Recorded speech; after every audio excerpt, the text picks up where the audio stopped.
This is the Aftermarket Radio Network. Hey everybody, Carm Capriotto, Remarkable Results Radio. 9.5 years of doing this. I don't know, you probably didn't know that, Ryan, but yes. Did not. We're so honored and always happy to be here at the ASTAExpo.com.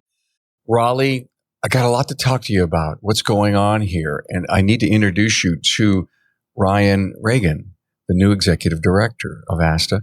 But I also want to thank NAPA Trax for sponsoring us here this year. Really honored to be here via NAPA Trax, great SMS system. Plans are already underway for AAPEX 2025, November 4th through the 6th in Las Vegas. It is the can't-miss expo and training venue that is for all who earn their living in the automotive service aftermarket.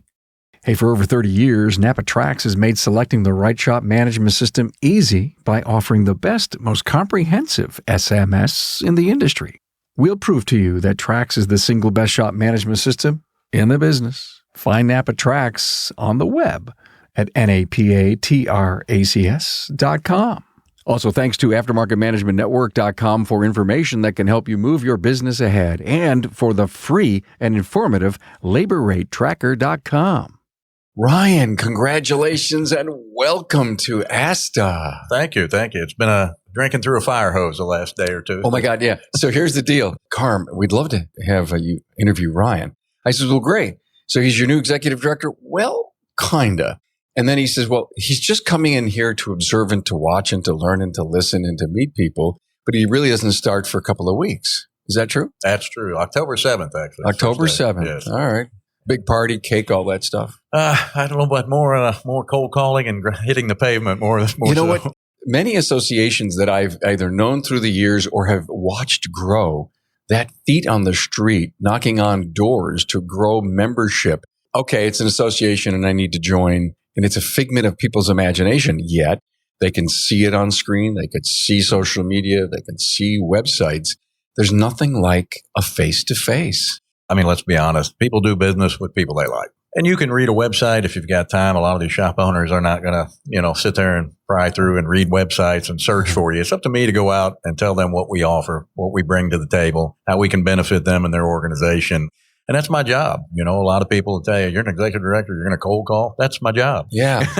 Yeah. So, I mean, ultimately, as you're in charge with growing the organization, there you go. And if you feel you may be carved out to be the best at it, or if I was in your shoes, I'd go out and grow the membership. And then when you hired the new membership guy to replace you, you set the tone. That's it. That's what it's all about. I mean, I'm very much a lead by example type person. Yeah. We have certain markets that serve us quite well, larger membership groups, and we have markets that we need to grow. That means windshield time. That means, knocking on doors. You're going to walk into a shop and it's going to be the worst day they're having in their life. You're going to leave a business card and not bother them. And then you're going to walk into shops and they're going to have time and talk to you. Yeah, to your point, you've got to be smart about using people's time because the campfires are burning and you see that, but yet you want to force your way in. I mean, I love the fact that you'd say, listen, I'll be back next week. I used to train managers for another organization, and it was always funny to me. They would tell me how accomplished they felt. I was putting out fires all day, and, I really went home feeling accomplished. And, I would always have to kind of bring them down to earth and kind of explain to them, your job is to put processes in place so you don't have those fires. I'm glad you're putting them out, but if you don't put a process in place tomorrow, you're putting out the same fire. I've always said processes and systems win wars. They do. I mean, without them, I don't care if it's a restaurant, I don't care what type of business you're in, it fails. And that's just the bottom line. You need to have structure. What's your background, man?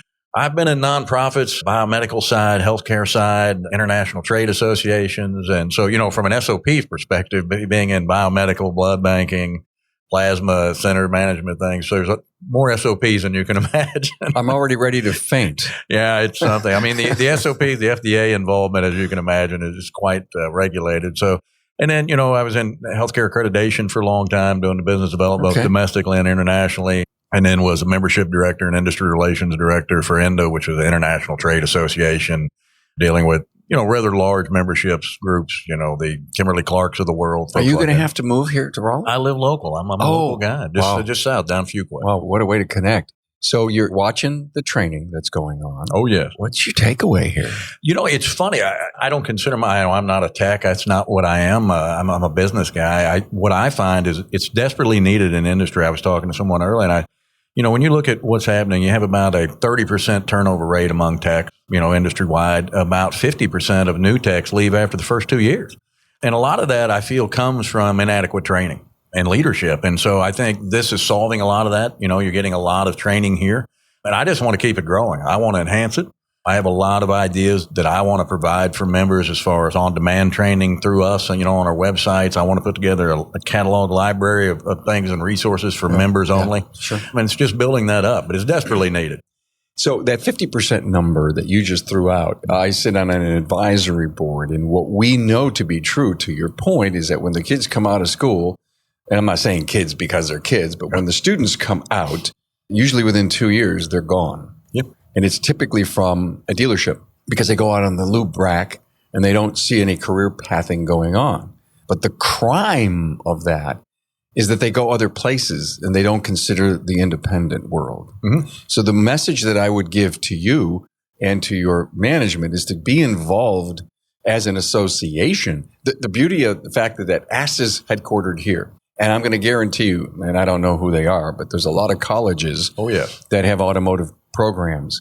If you could get on one of their boards, then the independent will have a huge voice and an opportunity to be in front of those students and say, listen, God bless you, you're going to the dealer, you find that very attractive, good. But please think of us, and maybe on the website in the future, you want to have almost a tab that helps people know where they can connect with independents. It's funny you bring it up. You just hit on a lot of my next year initiatives. So we have some great relationships with some of the community colleges, with the vocational term always kind of annoys me. Yeah.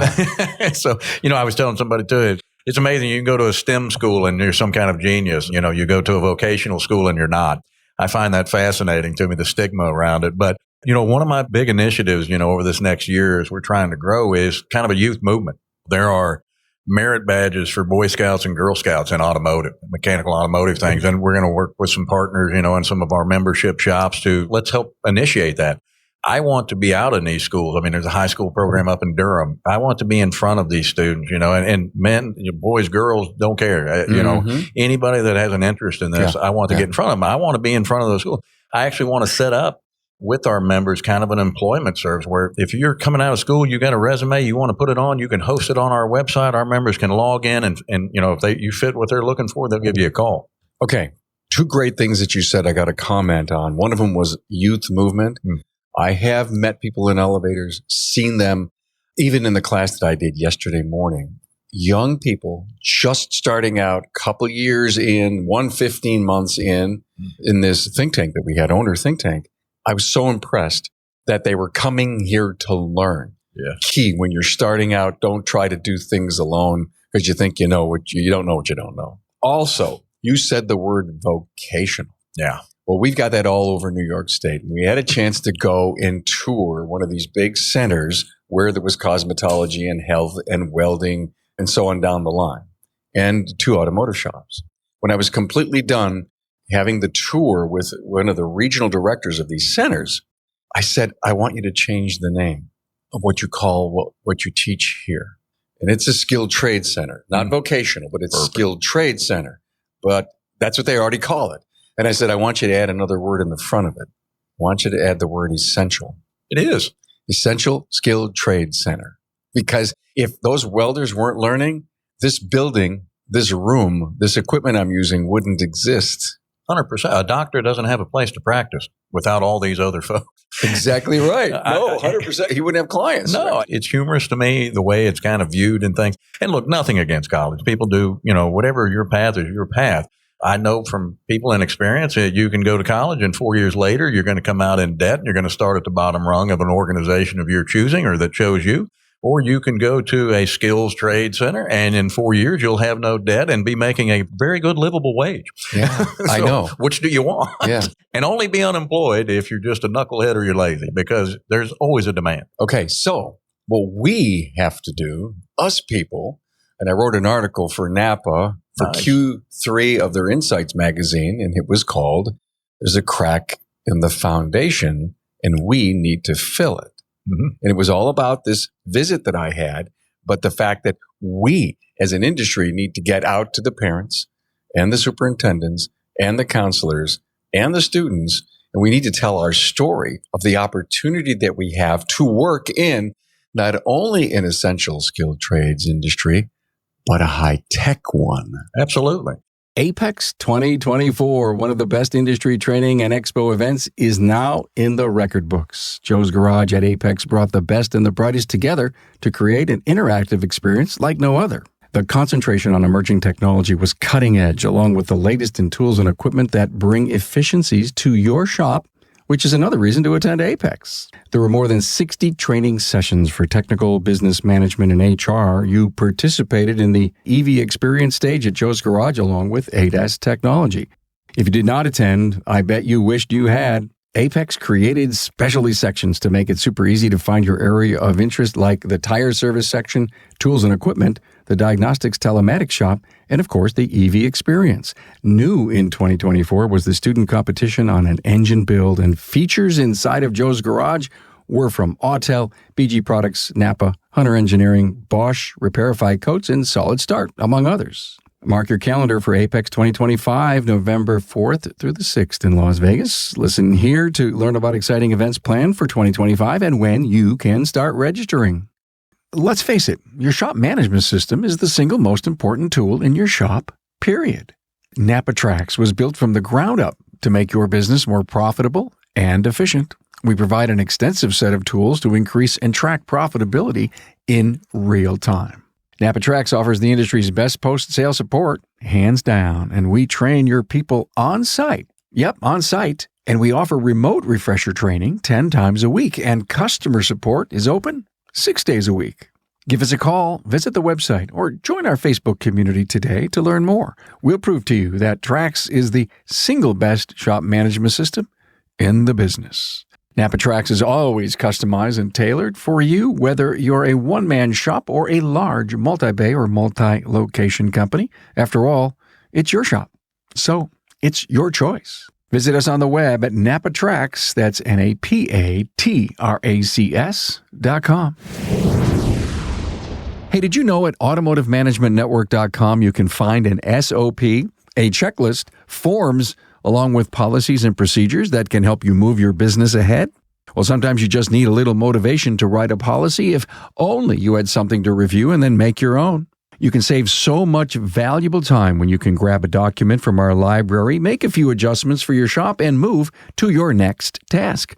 There are more than 350 searchable documents, with new documents arriving soon at AutomotiveManagementNetwork.com. I get tired of hearing, and I'm not a spring chicken myself anymore. But Wait a minute. No. You're very nice. Trimmed gray beard, by the way. I try. But people talk about, millennials, they're lazy and they're this and they're that. And it's funny. There's a few things folks don't understand. Millennials have donated more volunteer time than any generation since World War II. They're not lazy. They just like purpose and direction. They want to know what their purpose is and what they're doing. Again, career pathing. They want to know what that is. And the misconception about Google and things like that, everybody thinks that people shop on Google and they do this. Nobody does that. They learn. Nobody says I'm shopping for a refrigerator anymore. I'm learning what's the best refrigerator. And that's what these folks are doing as well. They're learning what's the best opportunity and the best path for them. I think when we start mixing our words around a little bit, it comes off a little differently. This is a good generation coming up. A lot of talent, a lot of passion, and it's just us to provide them that purpose and that destination. Good stuff. Love that. So besides getting out on the road and looking in people's eyes and shaking some hands, can you tell us about any other good things you think you have planned or you want to do? As an organization, again, we're Automotive Service Tire Alliance. I want to bring the Tire Alliance side of that house back up to a higher level. We have a lot of stuff here, on the mechanical tech side things. Everybody should be selling tires, by the way. Yeah, good point. Everybody. Okay. Good point. And I want to get, a lot more of our educational programs for that side of the house and things and really kind of ramp that back up to be a pivotal part. And to your point about, foundation, we have a good group. We've got a great board. We've got a lot of passionate people. I've got a great team that I'm inheriting. But, I look at the foundation and, I want to make sure this foundation is solid. And then I want to start adding the pillars. And, community outreach is a big thing. People look at associations as many different things. I can assure you we are not just a discount for this show, and this training. We are a community of professional people that are like-minded that want to help this industry. I love a lot of the technology that's come around, the transparency. If you look at, Better Business Bureau numbers, it's one of the lowest industries there is rated. Yeah. And I think the DVIs and things like that are starting to add transparency and build trust. Did you know we had that?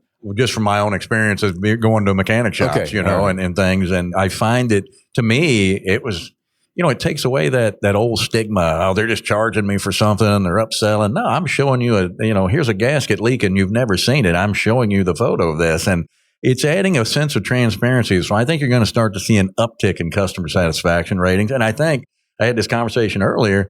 You're going to start to see a lot of the organizations not doing the DVIs, not keeping up with social media, not doing the right engagement, the customer experience, fall to the wayside. Yeah. And you're going to be left with a bigger, better overall industry. Where you take your car to a mechanic, or is it independent? Or it is. It is? Yeah. How long have you been going there? Probably, thank God, I've got to go again for a Range Rover, so that won't be cheap. But so, you're already making an assumption. Yeah, well, I already know. I knew when I bought the thing. Yeah, exactly right. I was going to say Range Rover, money. You just know. It's like owning a boat, just throw money at it. So, no, I've been going there probably since I came down here. So it's, right. About 6-7 years. So it's been good. And that's the thing. I was raised not to be a dealership guy. Okay. But are you going to a particular Euro specialist? I go to, in AAPEX here. Okay. It's a particular high-rising, fast-growing, actually, shop. Good. Yeah. The thing that I like about the fact that you get your car repaired at let's say a membership-style site. It is. Maybe this it is person a membership site. Then did they have any influence on you getting this job? No. For me, it was a timing thing. It was kind of good. Just looking at it, again, I'm a person that I love to build things. I love to develop people. I like to see people grow, and I like to pull out of them what they don't even know they have. When I just saw the opportunity, and I read the history, I learned about the mergers, and then I started meeting with the boards and the search committees and having conversations. It seemed like a fit. I'm like, this is a place I need to go because I can make an impact immediately. The things that you learned when you were a Marine, you still using that stuff? Good and bad, yes. Oh. If you ask my wife, probably. All right. It's funny. And that's another thing, I'm looking forward to doing is reaching out to military community National Guards to help fill labor gaps. There's a lot of National Guard units around here in the, tech industry, in the tech MOS fields that are unemployed. They show up for their guard duty, but they're unemployed in the regular world. How can we start some transition programs and things like that? I tell people all the time, and I've worked with a lot of veterans groups back in the day, employers know a military, I won't say everyone, but the majority have self-sacrifice. They have self-discipline. They have ethics, and that's who they want. Yeah.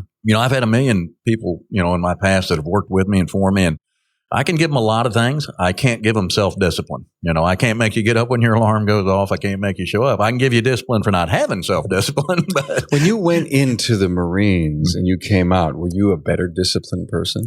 Yeah, I was by far. It's very different. There are still things today that I do, and now I realize that it's still just carried over. You have a lot of weird habits you pick up and you'll never let go. I eat very fast, still to this day.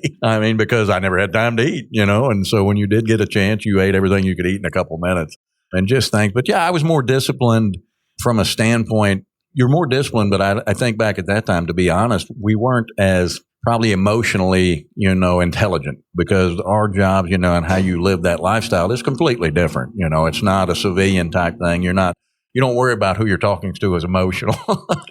I love the fact that you have a military background and an association background, and you're coming to ASTA to make a difference. Now you're being emerged from a customer from the outside looking in to now an insider. Mm-hmm. You've got a lot of great, what's the word I'm looking for? Scope or experiences that can help you probably ramp up quicker than ever. Hoping so. Yeah. I've seen a lot of what not to do. I've seen a lot of things that were great, at different organizations, different industries, and a lot of them, overlap, leaderships and managements and budgeting, and a lot of those things are great. But I've seen a lot of things that weren't so great. I've met so many people in the last 48 hours. I was telling somebody I'll probably get elected in November. I've met so many people now. I think I might be a write-in. I'm not sure. But that's the next point I wanted to make. The people that you're probably going up and shaking their hand that are walking out of classes, what are they saying to you? I'm happy. A lot of them are nice to meet me, and it's great. My concern to them is, I'm wanting to know how they're feeling about what do you think of the event? You're getting the education you need. What do you think? What do you like? I'm big on surveys. I'm very big on surveys, very big on newsletters, very big on communication. I'm very big on asking our members what they want. Mm-hmm. I don't like to think we know. When you get a little arrogant like that, oh, we know what they want. They want it. Yeah, ask them what they want. They're there. It's not hard to communicate with them. I like to tell them what we're doing. If we've got certain certain legislative things we're tracking, I want them to know. I want them to know the progress. I'm very big on that because when you stop communicating, and this is both internal and external stakeholders, people tend to write their own narrative, and that narrative can be based on a lot of things, rumors. And you got to tell them. Yeah. So it's up to us, and so I'm big on communication. I'll probably over communicate at times, but I'd rather do that. Yeah. Well, you'll find your niche. Yeah. You'll figure out what works. God, well, congratulations. Oh. So appreciate you finding the time to come in and speak with us. I'm going to be sitting on the sidelines watching all this great stuff you're doing. Well, I can't thank you enough for having me. I mean, you do a lot of great things for the industry. And again, we'll have to revisit this. We'll have to check in and see where we're at. Can we do that? How about next year? Ryan Ragan, a new executive director of ASTA, who's going to do something with the tire guys. I am. So no, let's check in. Yeah. Let's keep it going. Yeah, I would really love to. I appreciate this. Thanks for being on, man. Thanks for having me. It's my pleasure. Thanks for being on board to listen and learn from the premier automotive aftermarket podcast. Until next time.